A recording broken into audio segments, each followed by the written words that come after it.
Hello दोस्तों, डीएलवी news पर आपका स्वागत है। आज हम बात करेंगे देश दुनिया की 25 बड़ी खबरों के बारे में। उससे पहले आपसे अनुरोध है, अगर आपने हमारे चैनल को अभी तक सब्सक्राइब नहीं किया तो प्लीज़ चैनल को सब्सक्राइब ज़रूर करें और हाँ, वीडियो को अंत तक ज़रूर देखें और कमेंट में ये भी बताएं ये वीडियो आप किस शहर राज्य से देख रहे हैं। तो चलिए नज़र डालते हैं आज की तमाम बड़ी खबरों पर।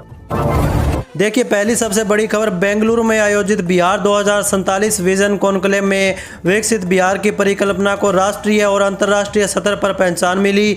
उद्योग, निवेश, स्टार्टअप और सामाजिक सहभागिता पर केंद्रित इस आयोजन में देश विदेश से आए प्रतिभागियों ने भाग लिया। उद्योग मंत्री डॉक्टर दिलीप जायसवाल ने राज्य में एक मजबूत और निवेशक अनुकूल औद्योगिक पारिस्थितिक तंत्र के निर्माण की भी बात करी। विकास वैभव ने सामूहिक प्रयास पर भी जोर दिया। वहीं देखिए दोस्तों, H1B वीजा अपॉइंटमेंट रद्द होने से आवेदकों की चिंता बढ़ चुकी है। इस समस्या के कारण भारतीय आईटी पेशेवरों को काफ़ी मुश्किलों का सामना करना पड़ा। टेक कंपनियों ने अपने कर्मचारियों को सलाह दी वे धैर्य बनाए रखें और वीजा प्रक्रिया में हो रही देरी को समझें। कंपनियों का कहना है कि वे इस मुद्दे को सुलझाने के लिए प्रयास कर रहे हैं। चलिए अगली बड़ी खबर देखिए, रेलवे 26 दिसंबर से एसी और नॉन एसी श्रेणी का किराया बढ़ा देगा।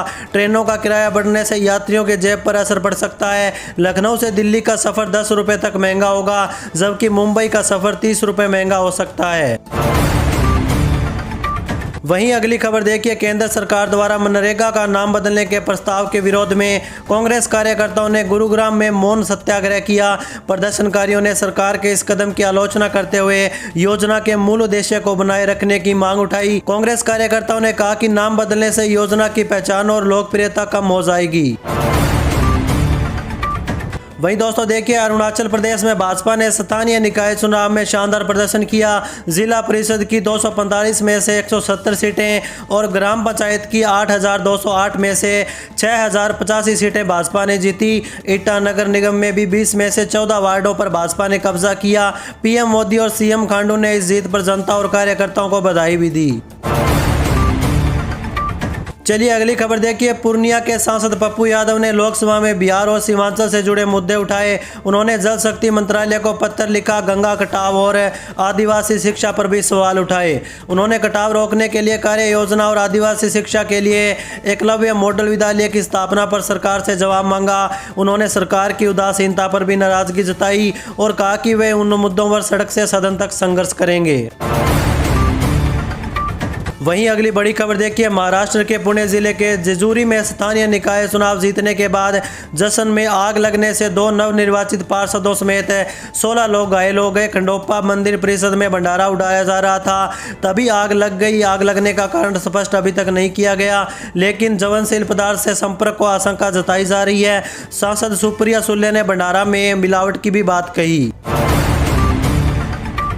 वहीं दोस्तों देखिए, मुख्यमंत्री योगी आदित्यनाथ ने जनता दर्शन में फरियादियों से मुलाकात की और उनकी समस्याओं को सुनकर अधिकारियों को निस्तारण का आदेश दिया।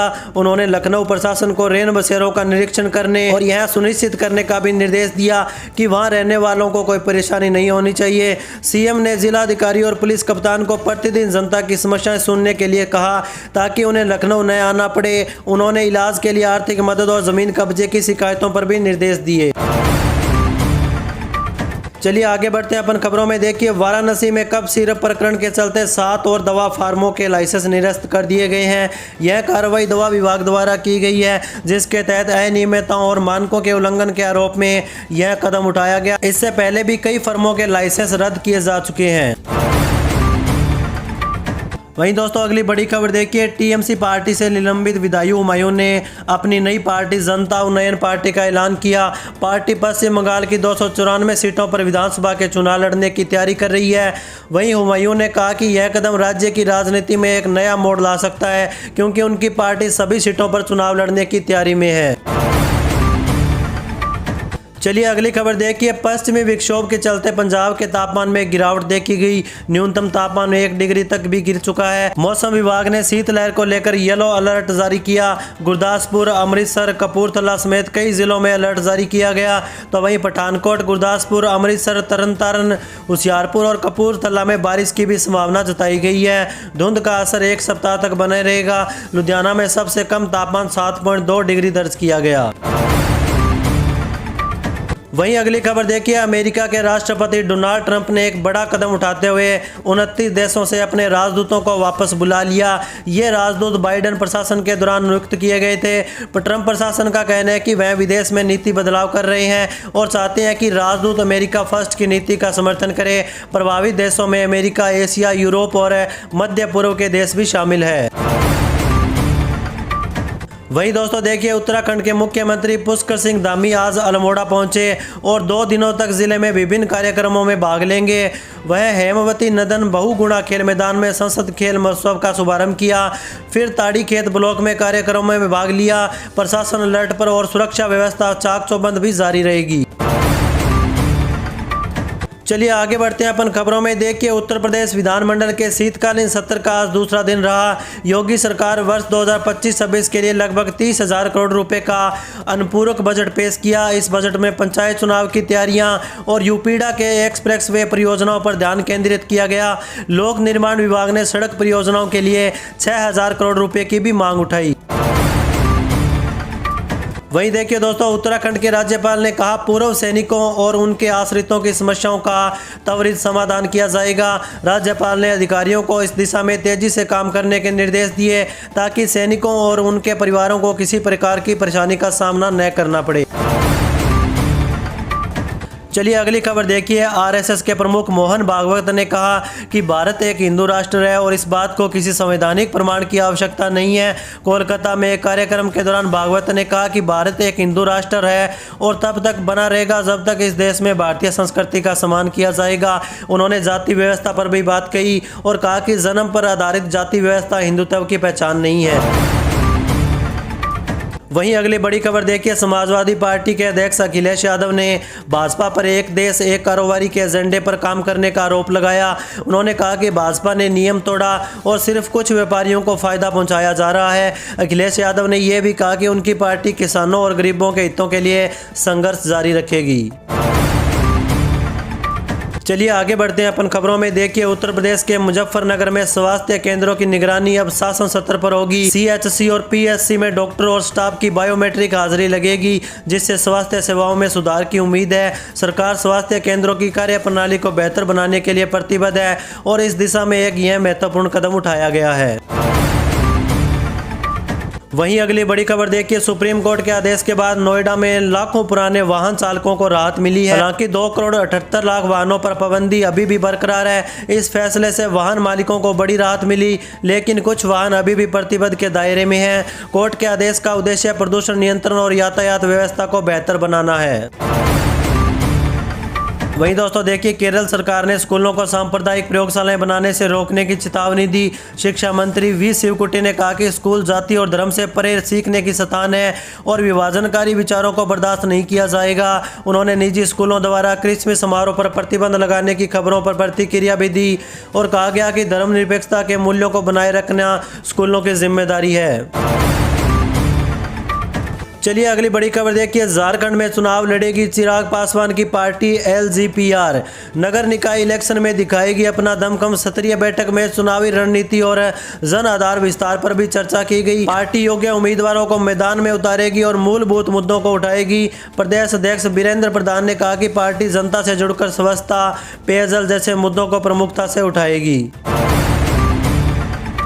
वहीं देखिए, असम में एक चुनावी रैली को संबोधित करते हुए पीएम मोदी ने कांग्रेस पर जमकर निशाना साधा। उन्होंने कांग्रेस पर वोट बैंक की राजनीति के लिए असम में घुसपैठियों को बसाने का आरोप भी लगाया। पीएम मोदी ने कहा कि कांग्रेस ने हमेशा असम के लोगों के साथ अन्याय किया। उन्होंने लोगों से कांग्रेस को वोट न देने की भी अपील की। चलिए अगली बड़ी खबर देखिए, बिहार में आयुष्मान भारत प्रधानमंत्री जन आरोग्य योजना का दायरा लगातार बढ़ता जा रहा है, जिससे 1,68,00,000 परिवारों को जोड़ा गया, जबकि 4,13,00,000 से अधिक सदस्यों को आयुष्मान कार्ड जारी किए गए, जिससे उन्हें देश भर में मुफ्त इलाज मिल रहा है। 17 वर्ष से अधिक आयु के 3,61,00,000 लाभार्थियों को आयुष्मान व्यय बंद योजना कार्ड जारी किया गया। वहीं अगली खबर देखिए, मतदाता सूची SIR 2026 के तहत नए मतदाताओं के लिए फॉर्म 6 के तहत घोषणा पर पत्र भरना अनिवार्य किया गया।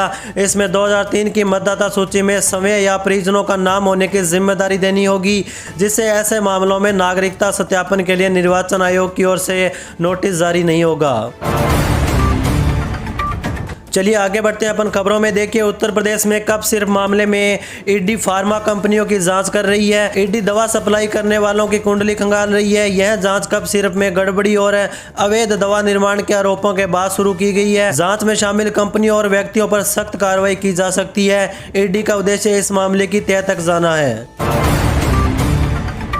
वहीं दोस्तों देखिए नए साल में बिहार में 17 नए केंद्रीय विद्यालय खुलने जा रहे हैं। शिक्षा विभाग ने सभी जिला अधिकारियों को इस संबंध में आवश्यक निर्देश जारी किए। इन विद्यालयों के खुलने से राज्य में शिक्षा के क्षेत्र में विकास होगा और छात्रों को बेहतर शिक्षा प्राप्त करने के अवसर भी प्रदान होंगे। चलिए अगली बड़ी खबर देखिए। हरियाणा सरकार निजी विश्वविद्यालयों की मनमानी रोकने के लिए विधेयक लाने जा रही है। निजी विश्वविद्यालय बिना अनुमति पाठ्यक्रम शुरू नहीं कर सकेंगे और सरकार प्रशासक नियुक्ति कर सकती है। सरकार को जुर्माना लगाने और प्रबंधन भंग करने का अधिकार होगा। उच्च शिक्षा मंत्री महिपाल ढांडा विधेयक पेश करेंगे, जिसमें 26 निजी विश्वविद्यालयों की सूची होगी, जिनमें फरीदाबाद का अल फलाह विश्वविद्यालय भी शामिल होगा। सरकार प्राइवेट विश्वविद्यालयों पर शिकंजा कसना चाहती है क्योंकि वे नियमों का पालन नहीं करते। वहीं दोस्तों देखिए उत्तर प्रदेश में योगी सरकार ने वित्तीय वर्ष 2025-26 में मनरेगा के माध्यम से 23 लाख से अधिक महिलाओं को रोजगार से जोड़ा, जिससे ग्रामीण अर्थव्यवस्था में सुधार हुआ। महिला मेड्स के रूप में सशक्त नेतृत्व को बढ़ावा दिया जा रहा है और सरकार ने उनके बैंक खातों में 111 करोड़ रुपए से अधिक की धनराशि ट्रांसफर कर दी है। समय पर भुगतान और पारदर्शिता ने सरकारी योजनाओं के प्रति महिलाओं का विश्वास बढ़ाया।